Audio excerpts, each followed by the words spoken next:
Constitution order সংবিধান আদেশ দিয়ে এবং গণভোটের মাধ্যমে নির্বাচনের আগেই আইনি ভিত্তি দিতে হবে। দেশ একটি মহা দুর্যোগের দিকে পড়ে যেতে পারে। আমি প্রধান উপদেষ্টার কাছে বিজয়ের সাথে নিবেদন করে দিও, আপনি এই দক্ষিণ প্লাজা জাতীয় সংসদে জুলাই ঘোষণা দিয়েও লিখিত অঙ্গীকার করেছেন যে আমরা বিদ্যমান রাষ্ট্র কাঠামোকে সব জায়গায় সংস্কার করব। কই আজকে যারা বলছেন নির্বাচিত পরে সরকার সেটা সংস্কার করবে, তার অর্থ হলো এই দলই বড় স্থায়ী কমিটির নেতারা বক্তৃতায় বলছেন এখন আপনারা যত আইন সংস্কার করেন, যত কিছু বলেন না কেন, আমরা ক্ষমতায় গিয়ে তা মুছে দেব। এখনই তাই যদি বলতে পারে তো আগামীতে কারা ক্ষমতায় যাবে আমরা জানি না, কিন্তু তাদের ইচ্ছার মধ্যে কিন্তু অভিসন্ধি আছে। তাই এখন যেহেতু অন্তর্বর্তীকালীন নির্দলীয় সরকার, এটাই হচ্ছে জুলাই সনদের একটা জাতীয় ভিত্তি, সাংবিধানিক ভিত্তি, আইনি ভিত্তি দেওয়ার সবচেয়ে উপযুক্ত নিরাপদ সময়।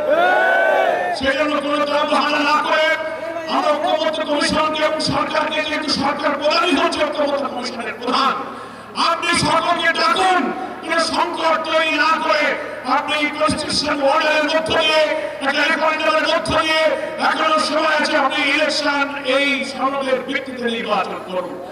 কেউ কেউ বলছেন না এটা করা যাবে না, অনেক সাংবিধানিক মেজর ইস্যুতে যে ভিন্ন মতগুলো রয়েছে, আমরা প্রস্তাবে ঐক্যবদ্ধ কমিশনে বলেছেন প্রধানমন্ত্রী পরপর 2 বার ক্ষমতায় থাকতে পারবে না, জুডিশিয়ারিতে প্রধানমন্ত্রীর ইচ্ছা নিয়োগ হবে না, সাংবিধানিক পদগুলোতে নিয়োগ হবে না, সেপারেট অ্যাপয়েন্টিং অথরিটি হবে। এই সংস্কার যদি এখন না হয়, প্রেসিডেন্ট প্রধানমন্ত্রীর ক্ষমতার ভারসাম্যগুলো ঠিক করার জন্য যত সংস্কার 2 বছর আমরা করলাম, তা যদি ইলেকশনের আগে না হয়, বিদ্যমান রাষ্ট্র কাঠামোতে যদি আবার নির্বাচন হয়, তাহলে এই কাঠামোতে আরেকটি ফ্যাসিবাদের জন্ম হবে।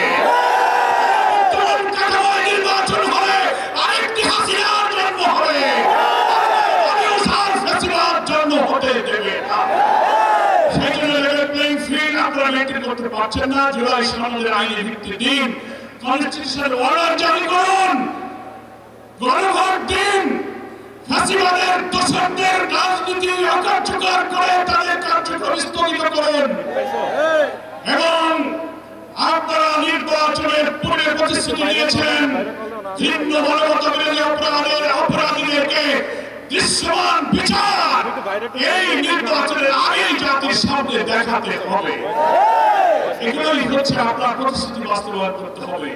আপনি জনগণের কাছে প্রতিশ্রুতিবদ্ধ আছেন। তাই দেশবাসীকে আজকে বলবো, অনেকে বলছেন যে আপনারা আলোচনায় আছেন আবার কেন আন্দোলনে যাচ্ছেন, এটাই হচ্ছে কারণ। আলোচনার টেবিলে যাচ্ছি কিন্তু সেই আলোচনা সফলতার মুখ ধরছি না, মনে হয় কোন চাপের মধ্যে পড়ে সরকার একটি সমান্তরের ফাঁকে দিয়ে যাচ্ছে। আন্দোলনের কর্মসূচি আমরা আজকে যেমন রাজধানীতে করছি, আগামীকাল সকল বিভাগীয় সদরে হবে, 26 তারিখে জেলা উপজেলায় হবে।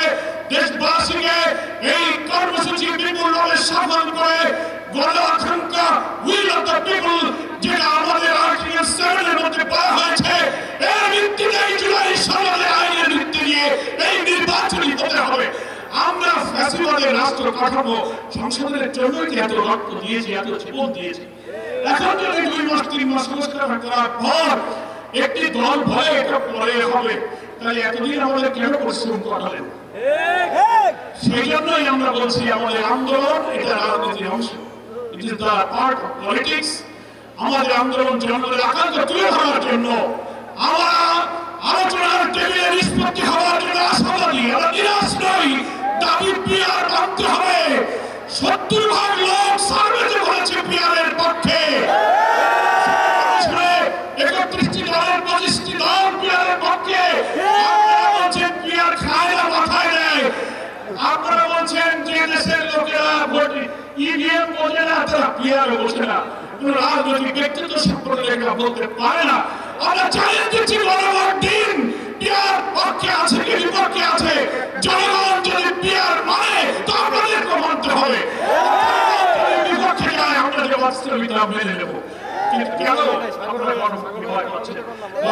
কেন পিয়ারের মধ্য দিয়ে যদি সকল অংশীদারদের ভিত্তিতে বেশি শক্তি কার্যকারুক্ত কোয়ালিটি পার্লামেন্ট হয়ে একটি সুন্দর সরকার গঠন হয়, তাহলে যারা কর্তৃত্ববাদী সরকার ব্রুট মেজরিটি নিয়ে আরেকটি ফ্যাসিবাদী হয়ে উঠতে পারবে না, তাই পিয়ারকে ঠেকাতে চায়। পিয়ার পদ্ধতির মাধ্যমে নির্বাচন চায়।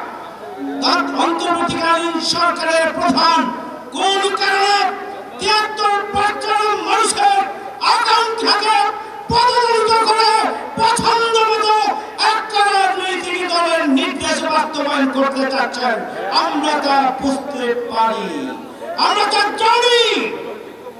সংগ্রামী ভাইরা আমার, জুলাই সনদের মাধ্যমে আইনগত ভিত্তি দিয়ে আগামী দিনে জাতীয় নির্বাচন দিতে হবে।